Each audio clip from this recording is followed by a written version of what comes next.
Class 12th के MP board के विद्यार्थियों, देखिए जिसका आपको बेसब्री से इंतजार था, जिन प्रश्नों की आप तलाश में थे, समझ लीजिए वो प्रश्न आपको इस वीडियो के माध्यम से मिल चुके हैं। आज के पेपर में आ रहे हैं आपके पशुपालन के प्रश्न मैं आपको बताने वाली हूँ इस वीडियो के माध्यम से। चलिए तो बिना किसी डाउट के वीडियो को शुरू करते हैं। ये पहला क्वेश्चन है, देखिए कि पाश्चुरीकृत दूध को भंडारित करना चाहिए 4 डिग्री सेल्सियस पे। अगला है चिरायता किस रोग को रोकने में उपयोगी है? बुखार। स्ट्रिप का परीक्षण किया जाता है, तो ये थनैला रोग में। केंद्रीय भैंस अनुसंधान संस्था की स्थापना किस सन में हुई थी? 1985। साइलेज बनाने हेतु सर्वोत्तम फसल है मक्का। मछलियों का मुख्य भोजन है जूप्लेक्टन्स। ठीक है, ये हो गया। चलिए इसी के नीचे ये आपके इंग्लिश वर्जन वालों के लिए चूज द करेक्ट ऑप्शन। ठीक है, पहले का आपका सी 4 डिग्री सेल्सियस, दूसरे का फीवर, तीसरे का फुट एंड माउथ डिस्ट्रेस, इसका रहेगा 85। और पांचवे का बी, और लास्ट छठे का आपका रहेगा जूप्लेक्टन्स। ठीक है, ये हो गया। चलिए इसके बाद में रिक्त स्थानों की पूर्ति कीजिए। देखिए पहला है पुलोरम यानी कि सफेद दस्त बीमारी का रोग कारक खालिस्तान विषाणु है साल्मोनेला।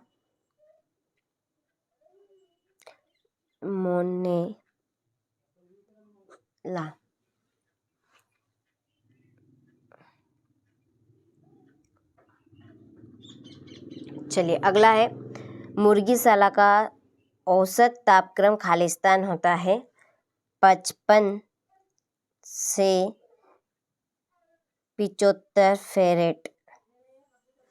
मुर्गी में बांझ रोधी विटामिन खालिस्तान होता है विटामिन ई रहेगा। लगंडी रोग खालिस्तान बैक्टीरिया द्वारा फैलता है, कंस रहेगा क्लोस्ट्रीडियम।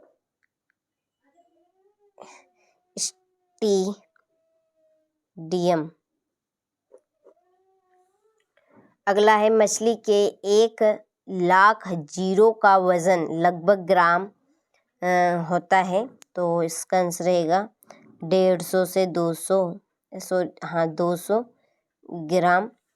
और गड्ढा साइलो की दीवारें खालिस्तान होनी चाहिए, पक्की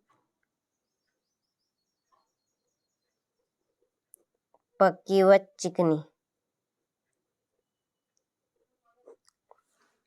ठीक है, चलिए यहाँ से आप स्क्रीनशॉट ले लीजिए। इसी के नीचे ये आपके इंग्लिश वर्जन वालों के लिए।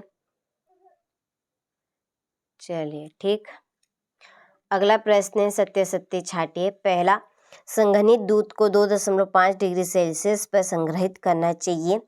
असत्य, मुर्गियों में पसीने वाली ग्रंथियां पाई जाती है। असत्य, विटामिन डी की कमी से अंडों की सेल पतली होने लगती है। सत्य, फाउल पॉक्स रोग जीवाणु द्वारा होता है। असत्य, गोलकृमि एक आंतरिक परजीवी है। सत्य, और सूकर का मांस प्रोटीन का अच्छा स्रोत है, ये आपका सत्य है। ठीक है, चलिए इसके बाद में ये आपके इंग्लिश वर्जन वालों के लिए। ठीक है, चलिए अगला प्रश्न देखते हैं। देखिए सही जोड़ी बनाइए। पहली, स्वस्थ गाय का तापक्रम 101.0 डिग्री सेल्सियस से 102.0 डिग्री फ़ारेनहाइट तक। अगला है आनंद मिल्क यूनियन लिमिटेड, इसकी जोड़ी है आपकी अमूल। ठीक है, इसमें आएगा आपका अमूल।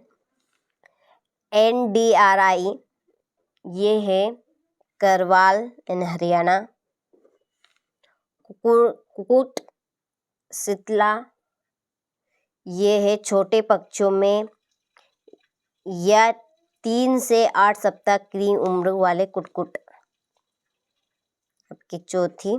और बोअर है प्रौढ़ नर सुकर, ये आपकी 5वीं जोड़ी। ठीक है, चलिए इसके बाद में है अगला। यहाँ से आप इंग्लिश वर्जन वाले स्क्रीनशॉट ले, एक वाक्य में उत्तर दीजिए। बकरी की नस्लों में सबसे बड़ी नस्ल कौन सी है? जमुनापारी,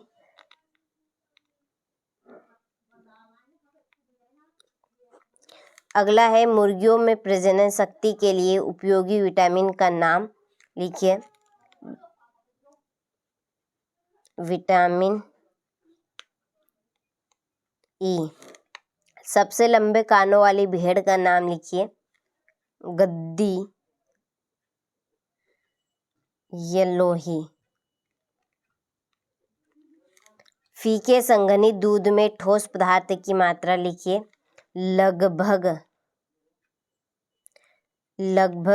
28%।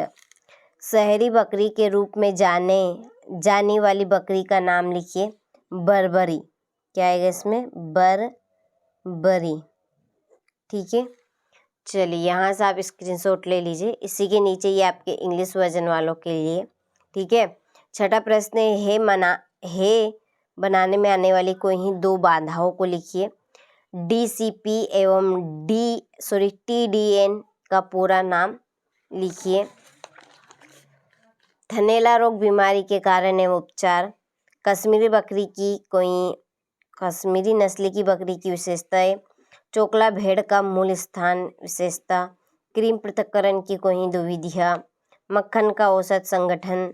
ठीक है, मक्खन में नमक मिलाने के 2 उद्देश्य। घी के गुणों को प्रभावित करने वाले कोई 2 कारक के नाम। दही के वांछनीय गुण लिखने हैं ये। ठीक है, तो ये इस तरह का आपके प्रश्न रहेंगे। इनको आपको अच्छे से परीक्षा हॉल में जाने से पहले एक बार रीड करके जाना है और धैर्य और शांति बनाकर अच्छे से आपको पेपर देकर आना। ठीक है, खुरपका मुंहपका रोग की पहचान के 3 लक्षण। आइसक्रीम और कुल्फी में कोई 3 अंतर। दुग्ध चूर्ण बनाने के 3 उद्देश्य। ये इस तरह के आपके प्रश्न रहेंगे। ठीक है, चलिए हो गया।